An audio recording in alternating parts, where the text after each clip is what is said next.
Well, something okay, that really quickly. Yeah. Often you see a lot of Christian missionaries citing Sahih Bukhari. Yeah. Right. Yeah. Do you have any doubts in any tradition within these two works, or do you generally accept them to be authentic? Absolutely, we accept every single Musnad report in Sahih Bukhari and Sahih Muslim. So how do you reconcile with the contradictions? For example, the creation of everything within the 7-day period. So there's a tradition in Sahih Muslim that says that, I believe it's narrated by Abu Hurairah.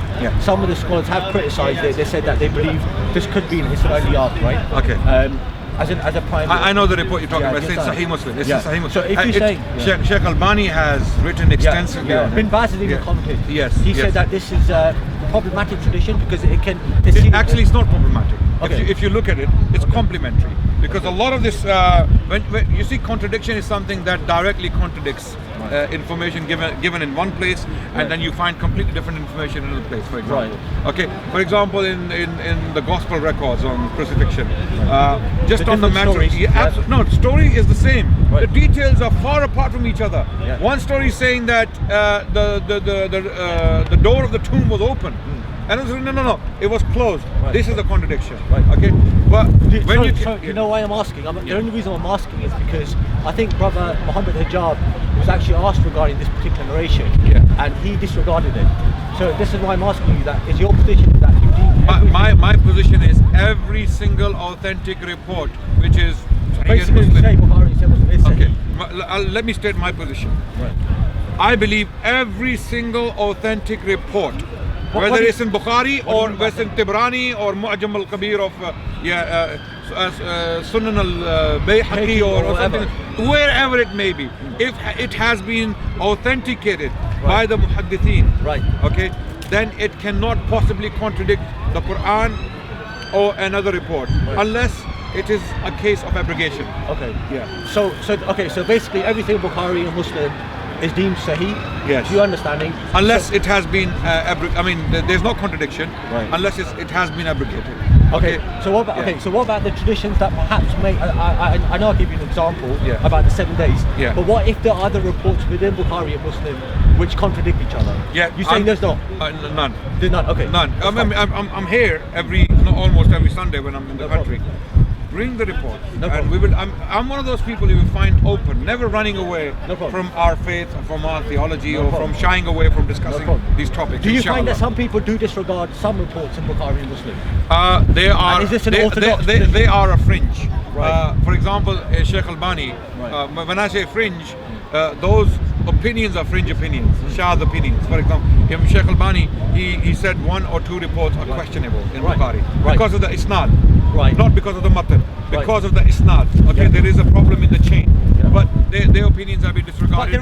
But there is one tradition I recall where he discusses one of the wives of the Holy Prophet, if peace and blessings be upon him, and he says that she passed away after the death of the Holy Prophet.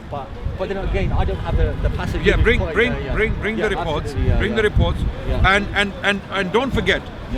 So one question here. So I know you asked me a couple of questions here.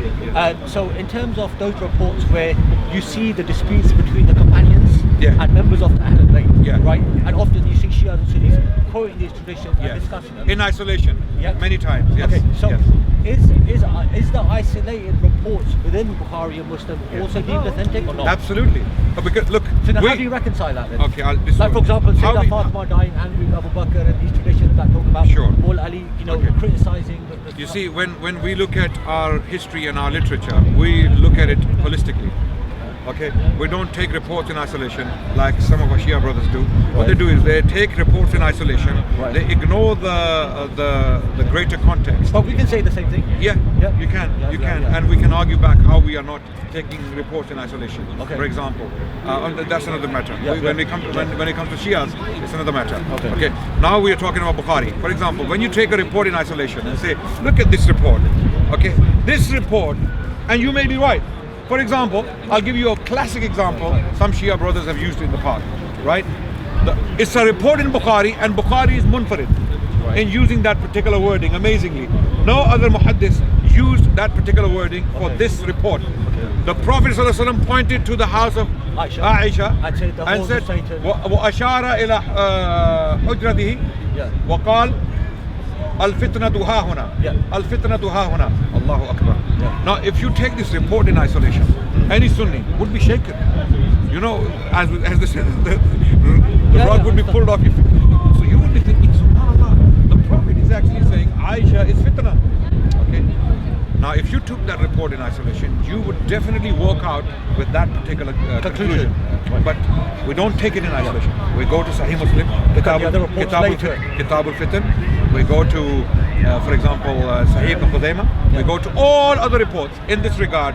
They complement each other. Because the Prophet made this statement in different places in front of different people. And when you look at those statements, what comes to light? He was pointing towards Iraq. وَأَشَارَ إِلَى الْمَشْرِقِ. Another report in Sahih Muslim in Kitab al-Fitan, وَأَشَارَ إِلَى الْمَشْرِقِ. Where is Mashriq? From the member of the Prophet sallallahu alaihi wasallam. Okay. Mashriq is the hujra of Aisha radiallahu anha. So how do we know the Prophet couldn't be possibly saying that it is Aisha? Because he was buried there. The Prophet himself was buried in that very place. How can he be saying fitna is there? Then that means the Prophet himself is the fitna. A'udhu billah. He was living there himself. The Prophet himself was living there. So looking at the greater context, we correct our Shia brothers respectfully that you do not take reports in isolation. Likewise, when it comes to the relationship between Ahlul Bayt and the Sahaba, we don't take reports in isolation that Ali said this to Muawiyah said this about Ali, No, we look at the greater context. We take everything into consideration, and then we assess the situation. This is how we Sunnis end up with a different belief from the Shias. So on a point note then, so you're saying you don't look at isolated reports, rather you look at all the traditions, relate that subject matter to make a conclusion.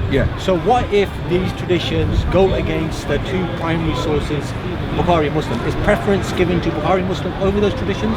No, we look at the authenticity. Do you see? So do you get my point? What I'm trying to say? So if there's reports out of Bukhari and Muslim which are Sahih, if they go against the traditions that Bukhari if they are Sahih, it is impossible for them to go against Bukhari. Muslim. Impossible. If they are Sahih, if they are Hasan, Hasan Gharib, Hasan li dhatihi or Hasan li ghayrihi. That's understandable. This is different subject. That's a complete. This is where the grey area comes in. But if they have been deemed Sahih, authentic, then it is impossible for them to contradict Bukhari and Muslim. This is my challenge. So then, you know, I mentioned this report to you before that the Holy Prophet, may peace and blessing be upon him, his daughter Sayyidah Fatima, she died angry with Abu Bakr, according to the hadith which is mentioned in Bukhari, right? So now, how do you reconcile that with other reports which you have read? Because that tradition says that she stopped speaking to him. She died angry with him. It actually says that. Right? I'm not making up. I'm sure you read it yourself. So how do you reconcile that tradition? First of all, let's look at the report in Arabic. If the words are angry, I don't remember the words. I do know the report you're talking about. But there are other reports, for example, that Fatima radiallahu anha, she made up with Abu Bakr. These reports you can find them in Imam Suyuti's Tarikh al-Khulafa, and they are authentic. That Abu Bakr went to the door of Fatima when he heard that she's upset. She is upset. He went to the door and he said, "I will not leave until the daughter of Rasulullah is pleased with me." Because he gave his reasons. That the reason why I cannot give you fadak is because the Prophet kept it that way. And amazingly, how do we argue our case? You see, again, speaking holistically, looking at all the reports in this regard and all the facts in this regard, without looking at Abu Bakr in isolation and ignoring Ali, Hassan and the rest of the Ahlul Bayt, what they did with Ali. So can I just ask you a point? Let me this final point. Ali was Khalifa for 4 years, albeit in Iraq. Right? His hub was Iraq. But he had power over Medina. Medina was governed by his governor. He did not take fadak when he had the power to do so. So Ali kept the situation, the position of fadak, just like Abu Bakr. And then to complete the report, Fatima, she said, "I am pleased with him." She told Ali that I am pleased with him. Tell Abu Bakr to now he can be in comfort. I am pleased with it. So we have reports like that. So now, can I just comment on that report now? See, it's interesting because Brother Adnan mentioned that they do have these reports that says that Abu Bakr and Umar went to Sayyidah Fatima 𝗧𝗧𝗦𝗧𝗧 to try to make her pleased with them. So we must agree on one thing: there was a point where she was displeased. Yes. Right? Yes.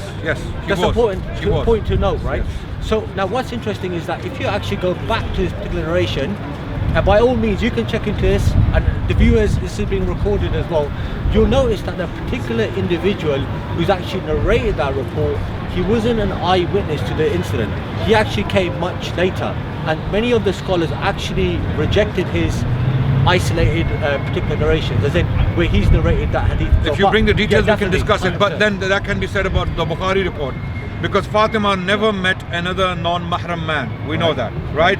So how did this Bukhari narrator know that Fatima was upset? Because he was hearing the news from a third party. Okay? So that can be argued about the Bukhari report as well. If we go like this. So now then it goes back to the point that you do have these reports. They do exist in a book. Absolutely. And obviously if you deem these reports to be authentic, then the question arises in terms of how they heard it. That will open a whole debate as in terms of, well, okay, then we might as well just disregard that report. Do you get my point as well? Yeah, but we don't. Well, what we do is we don't look at them in isolation.